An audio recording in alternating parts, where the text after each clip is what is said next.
Welcome to the Artwork of You, the podcast where your life is the canvas and you are the masterpiece. I'm your host, Lori Guin, and together we'll explore creativity, self-awareness, mindset, goal strategy, and the importance of accountability so that you can paint your life's portrait with confidence and ease. Remember, in the gallery of life, you're not just a spectator, you are the art.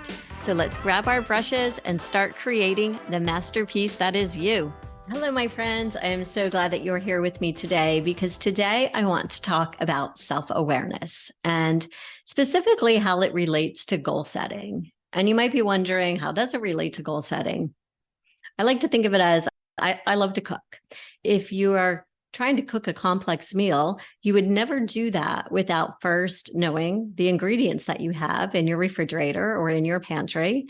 And similarly, you need to know your internal ingredients before setting off to achieve your goals. For example, your strengths, your weaknesses, your values, your habits, all of that is essential. Or maybe you want to think of it as, say, you're standing on the edge of a forest, right? And that forest will represent your future. And on one hand, you have a map, and that map represents your goals. And you're ready to go. And then suddenly you realize you don't know where you are. You don't know your location. And your location represents self-awareness. It's essential to know where you are so that you can navigate to where you're going. And it's helpful for me to think of self-awareness like a mirror, not just any mirror, but one that reflects who you are on the outside as well as on the inside. So it reflects not just your appearance, but it reflects all those things that are inside you, your emotions, your past experiences, your deep desires. And in the context of goal setting, that's really important because you need to know, as I said, your strengths, your weaknesses, your values, all of that stuff. And there are some things that you can do, and that's what I want to talk about specifically today, that can help you gain more self-awareness. The first thing I would say is you can take a personality test, and that can be a Myers-Briggs, an Enneagram. You can do Strength Finder. You can do a value assessment. You can find out maybe more about your human design if you're familiar with that. I find human design fascinating. I honestly don't know too much about it. I have my chart. I don't quite understand it, but I'm eager to learn more about that and the gene keys if you're familiar with that. You can also keep a reflective journal. And what's different about a reflective journal is that it's more of a conversation with yourself on paper. So you can ask yourself questions like, what am I good at? When was there a time that I felt really discouraged? When was a time that I felt really alone? When was a time that I felt very confident? Any kind of questions. You're just having a conversation with yourself, and then you're answering those questions. And you don't want to just stop there with the surface level answer. You want to then dig a little deeper, right? If you said, I felt really good during this one experience that I had, ask yourself why. What was it about it that made it a fulfilling experience? Was it the people that were there? Was it the challenge that it represented? Was it maybe the environment that you were in? So you want to remain curious and don't stop just at the surface level. Dig a little bit deeper. You can also ask people, your colleagues, your friends, your family, for feedback. Ask them, how do they see you in regards to your strengths and how you're utilizing them? Ask them what opportunities for growth that they see for you that maybe you're not seeing yourself. So it's not just about getting praise or getting criticism, that kind of feedback. You really want specific information.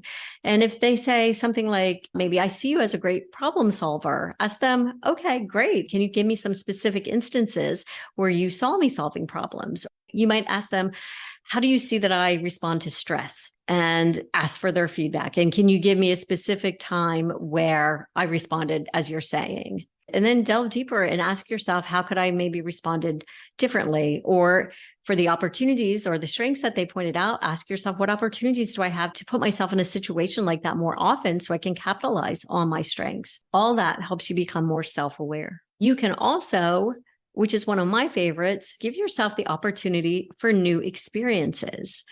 We learn so much from just putting ourselves in situations where we're able to have a new experience. Despite imposter syndrome, just getting out there and doing something different. it's like a trial and error, right? Maybe you tried a leadership role and you did really well at it. Great. Now you know that you have leadership tendencies. Maybe you went to a networking event and you felt mentally drained. Okay. So maybe you're an introvert. I used to think that I hated networking, but what I've really come to realize is that I like networking. I just prefer networking one-on-one. And so one thing that I've done because of that is I started to reach out to people that I found interesting or that I thought I would maybe want to get to know better. I started reaching out and asking if they would like to have virtual chats. I found that it was a nice way to practice the art of conversation, to practice active listening, for me to get to know people better, for people to get to know me better. And it's worked out really great. But had I not put myself in that new experience of really reaching out often to strangers and asking them if they'd like to have a virtual chat with me, I would have no idea. But the experiences don't always work out. It makes me think of when I tried to be a network marketer. Oh my God, I had gone to Barnes & Noble and picked up this magazine. It was a success magazine. And I didn't even realize, but it was, I guess the whole magazine was based on this one network marketing company. It was called Team National. And I brought the magazine home and I read it from cover to cover. And I just found it fascinating. All these stories of all these people that were having success at this company. And I really didn't even know really what network marketing was. I'd heard of Amway and stuff like that, but I really didn't know. And so, you know how like in network marketing, you're supposed to call your family and friends and all that kind of stuff. And then you tell them you have a business opportunity or something like that. But I actually reached out to the people in the magazine. I found somebody locally who was selling it. I asked them to come over to our house and give us a presentation. And they did. And I was so excited. And I convinced my husband that we should do this and that I was going to be really great at it. Well, newsflash, I wasn't. I never felt more awkward in my life. I hated it. It basically then came down to me every day asking my husband, okay, who are you going to call? Because I clearly wasn't calling anyone. But yeah, that experience did not work out. But even still, when it does not work out, it's not necessarily a setback. You still learn from it. And that's what you have to ask yourself. What have I learned? What did I learn about myself? What did I learn about my decision making? What did I learn about my risk tolerance? What were the good things? And a lot of good things actually came out of that experience. We still know some of the people that were involved in it at the same time that we were. And we're still friends to this day. And there's a lot of personal growth and development that happens around the network marketing circle. But anyway, yeah, so it's not necessarily a setback if the experience doesn't work out. So don't be hesitant to put yourself out there to try new things because something good will come. Even if the experience doesn't work out, you'll gain insight to yourself. And so to wrap it up, self-awareness is key. First, you do the self-awareness, then you take the leap into really thinking about the goals that you want to achieve. Because one thing I also notice is that a lot of times people set goals before they're self-aware, and those goals aren't even necessarily what they really truly want. They're setting goals based on who they think they are in that moment or what they think they can achieve. And once they do the work to become a little bit more self-aware, to see what their strengths are, what their weaknesses are, their goals often change and for the better because they're more apt to be successful at them. So self-awareness, it's like putting on your glasses. Everything becomes clearer. All right. I hope that you will try some of these. Again, just to recap, you can take a personality test, strength finders, value assessment, Myers-Briggs, anything like that. You can keep a reflective journal, which is basically a conversation with yourself, and you want to dig deeper and get more curious about your answers. You can ask others for feedback, friends, family members, colleagues, and it's not about praise or criticism. It's not about surface level answers with this either. You really want specifics and ask people for examples.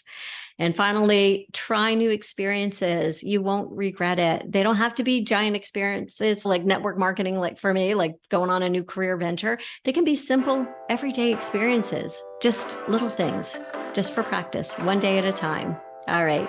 Thank you. Have a great day. That's a wrap for today, my friends. Thank you for sharing your time with me. And remember to show up in your life like the masterpiece you are, because you are the artwork. Please subscribe and leave a 5-star review. Have a fabulous day.